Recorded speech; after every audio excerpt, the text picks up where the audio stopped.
Hello everybody. This will be my cyberspace public service announcement for everyone. Just to make this known that I don't have a platform. I have a life. And I have been through the mill with the coal of God and applying myself and putting my nose to the grindstone to be qualified.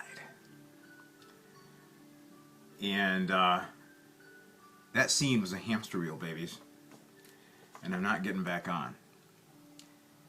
And the reason this is being qualified today is because my Vimeo videos, my Facebook posts, my YouTube shoots, this isn't a platform. This is my life. I learned my lesson well. When I crashed and burned and officially fell away from my Pentecostal rearing, it became really clear to me. I think it's 2 Corinthians chapter 4 verse 1 resounded in my heart, sustained me. It was lifeblood to me at that time when I was in a free fall. And the Apostle Paul said, "It is because of God's mercy that I have this ministry." So, I am all about the effortless enjoyment of bliss and the sucking the marrow out of every moment of my life. And only a fraction of it comes out here. And for some reason, it seems like there is a compromise to some of my shoots. I've received criticism, I've got emails, and I brushed up against some old Pentecostal fellowship recently, and suddenly I've got hits coming out all over the place on my sharing accounts with no likes. And so, you know, I guess I'm spreading my deception and I'm falling away, and these do-gooders are doing their Pentecostal duty, and I don't know what they're thinking. But I do want to talk about falling away. I've had this in me for a little while, and some of this may sound off.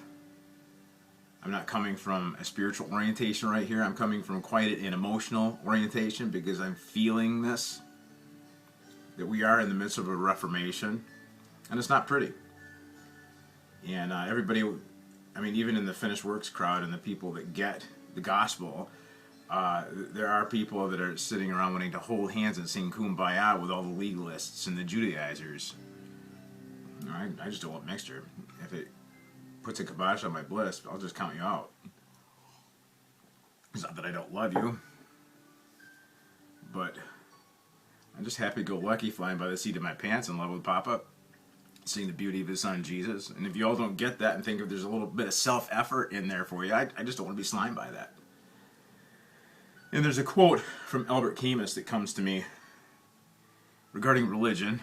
He was probably talking about something much broader, corporatism or government or just across the board, but whatever impinges your freedom, and religion is specifically a thing that impinges your freedom that I'm bringing up in this video. Camus said that the only way to deal with an unfree world is to become so absolutely free that your very existence is an act of rebellion. So here in this video, I'm making my declaration of rebellion, because I have a life.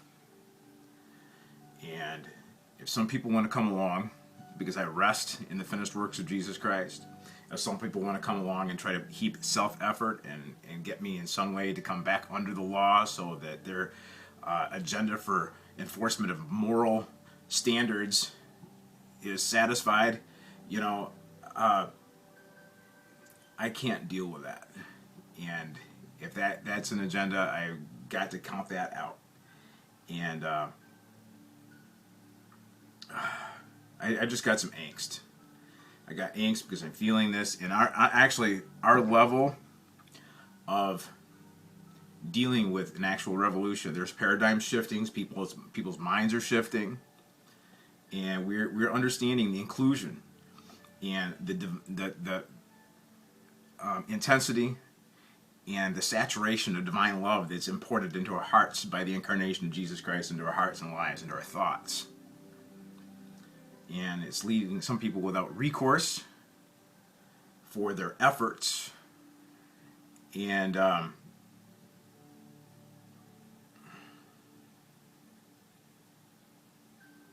it's Antichrist. The first Reformation, they didn't have a problem, the heat of the changes, or at the intensity level where they were able to say, you know, you papists, you're antichrists. Watering down the gospel, throwing your little extras in, you're antichrist. And he who denies that Jesus came in the flesh is antichrist, is biblical. And you think people in the New Age, you think of all the false religions and thinking that they deny Christ, so they must be antichrist. Let's talk about fundamentalism. If you heap, because in the Middle Ages, the Papists and the Catholicism was fundamentalism. Today we have fundamentalism, and they want to heap all their extras and all their self-effort. And in as much as you are trusting in yourself, in as much as you're pulling it off, and there was just a debate on a Facebook post yesterday and the day before talking about, well, isn't Jesus' command to love one another a valid command? I mean, contextually, what does it say? It says, as I have loved you, so you love one another. This is my command. That as I have loved you.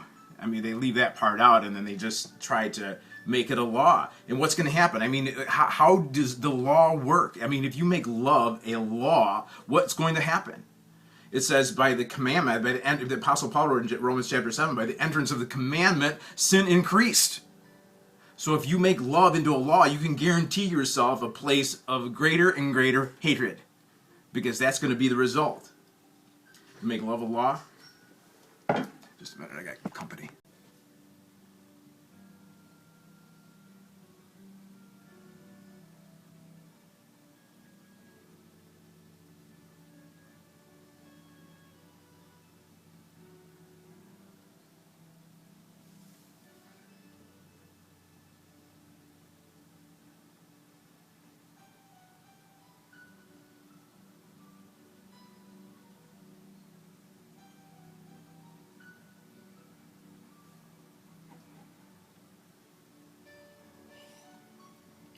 Cheers. I've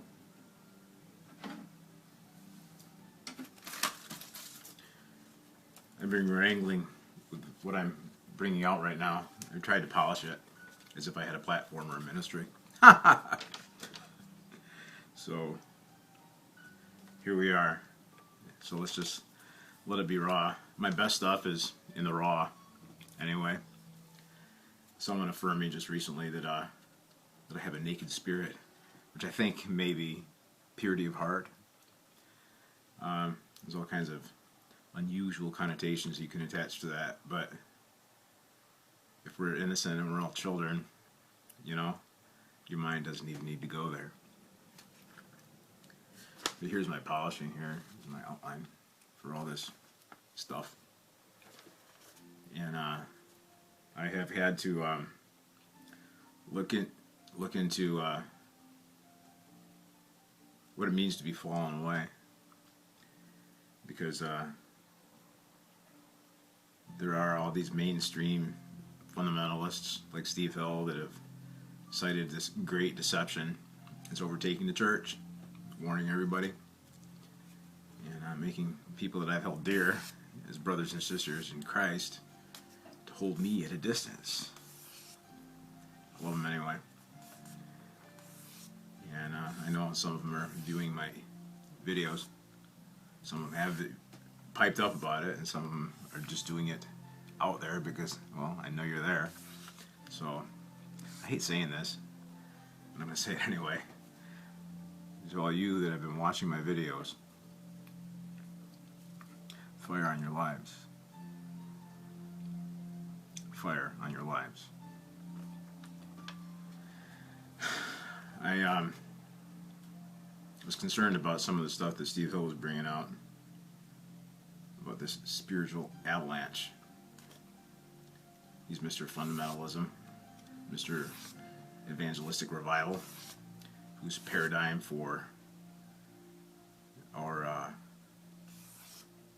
revivals ought to be, Assemblies of God mode, of everybody weeping and running down from their seats to the altar and groveling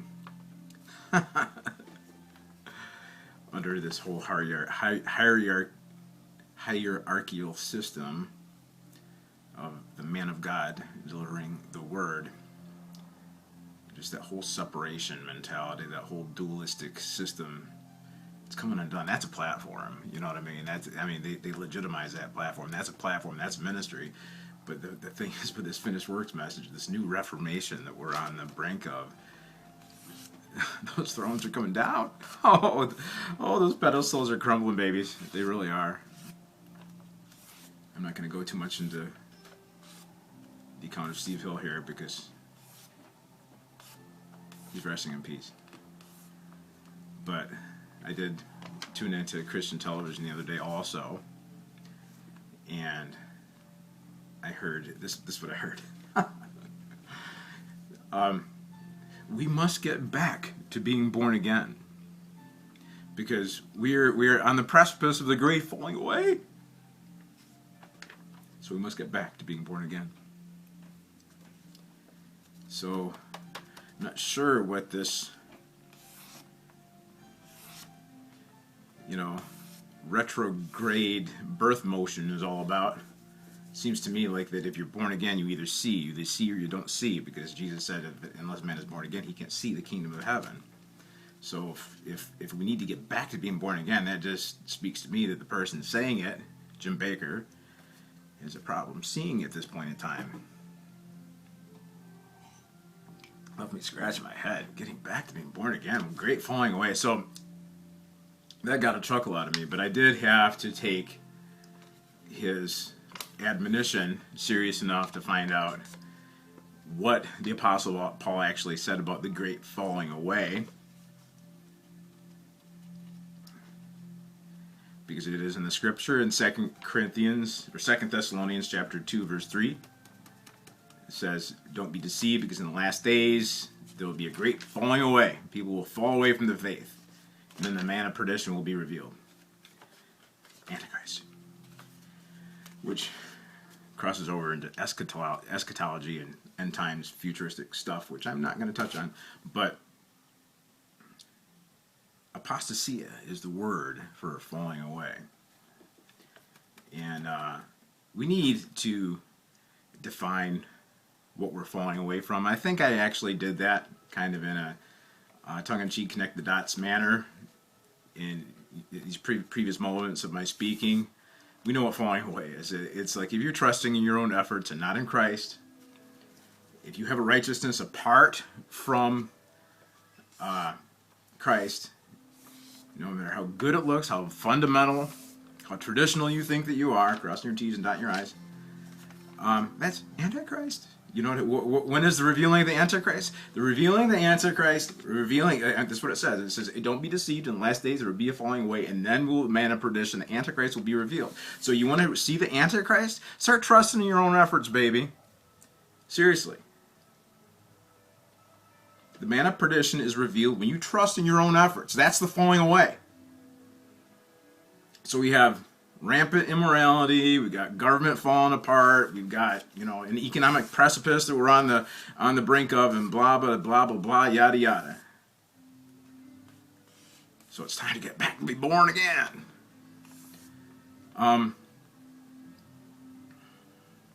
Apostasia, the word falling away, is used one other place in Scripture.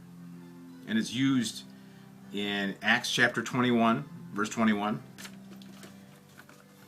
And And it is in the context of the Apostle Paul going to report what God was doing through him among non-Jews to the Jews in Jerusalem who didn't have a grid for grace apart from being a Jew yet. They didn't have a grid for God having a relationship with people apart from people keeping Jewish customs, rituals, and laws. And the same way today, people are falling away, fundamentalists are falling away because they have this idea that these traditions, these moral standards have to be adhered to before somebody can be accepted, in contrast to the reality of the gospel declaration that God's included and joined himself with everybody anyway. It's a stumbling block, a scandal. And so Paul brings the good news of his scandal into Jerusalem among these Judaizers, some of whom wanted to kill him. And they accused him, says, you are causing men to fall away, apostasia, from Moses. Paul, are you causing people to fall away from Moses? Are you causing people to fall away from moral standards and our rituals or guidelines, the traditions of our fathers? It's kind of gray. It doesn't really say, he doesn't answer it, say, yeah, that's what I'm doing. But you know something? In as much as the gospel is a scandal, I'm going to sit here and I'm going to make a declaration in the same spirit as Acts chapter 21, verse 21. Am I falling away? Yeah. From traditions and rituals, moralistic standards, with a confidence and a persuasion that I have righteousness with God, that he has joined himself with me. I know he's in it to win it with me, regardless of what idiosyncrasies or past failures, or warts, or blemishes, or swish or swag that I may have. You may find all manner of these things in my life to equate me or to disqualify me. But I have this platform. I have this ministry because he's had mercy on me. So, Stephen, are you causing people to fall away from the moral standards of the Holy Scriptures? If those paradigms and those security systems of yours need to melt and crumble underneath your feet so that you can trust in him and instead of those, yes, I want that falling away to happen. Because you are fallen from faith. You are already fallen from faith, inasmuch as you trust in your own efforts. Galatians chapter 5, verse 4 talks about that you are fallen inasmuch as you try to come under the law, try to enforce your moralistic guidelines, and as much as you adhere to the traditions of men and of your fathers. There's a new thing going on, babies. There's a new paradigm happening. And so, having said that, I'm making my declaration that I've got a life and I'm free to live it. I love my parents and I care for them. I cuddle with my cat. This is where I'm at. I feed her every day. She loves me. I got a job. I love delivering people from the roads. I've got a ministry of deliverance because I'm able to send tow trucks out to get people off the roadside when they're stranded. God's fulfilling his ministry of deliverance. Maybe someday I'll ascend into the place where my call will actualize, and I'll actually be at the pulpit, at the head of the altar, and people will start being delivered and coming down like they did to Steve Hill and groveling at the altar before me. Baby, your purposes are being fulfilled now, not in the by and the by, not in these delusions of your grandeur. They're being fulfilled now. In the now, not in the then. God's joined himself with you in the now to be enjoyed here and now. So enjoy him. Let's see what else I got.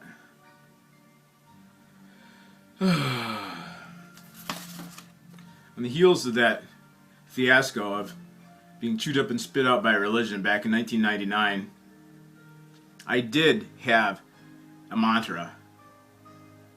I did have a word that I was telling everybody that if you're standing on a security system that's other than faith, if you're trusting in your own self-efforts, and the most merciful thing that God can do is for you to fall away. The most merciful thing that for God to do is to cause you to come into truth, to shift into a new paradigm, to say goodbye, kiss the old paradigm goodbye, watch the pedestals, the platforms, and the pulpits that you trusted for your identity and your religious security crumble underneath your feet and you be propelled into a free fall. It's the most merciful thing God can do. And my big fat yes and amen to him at the time, and recognizing that what was going on in my life was to get into a perfectly good airplane, and I went up to 14,000 feet, and I jumped out. And I entered a new world. And I embraced that there was nothing under me, and the only thing sustaining me was his power and the divine love that is shed abroad into my heart daily. And I remain, I'm living my life, and I'm not going to shut up because of his mercy on my life. I have this ministry. I have this YouTube account. I have people in my life that I love. I see open hearts, and when I see an open heart, I pour into it and I speak. I'm not shutting up. I'm not going anywhere. I will remain. I just had to say that. I love you all, babies. Goodbye.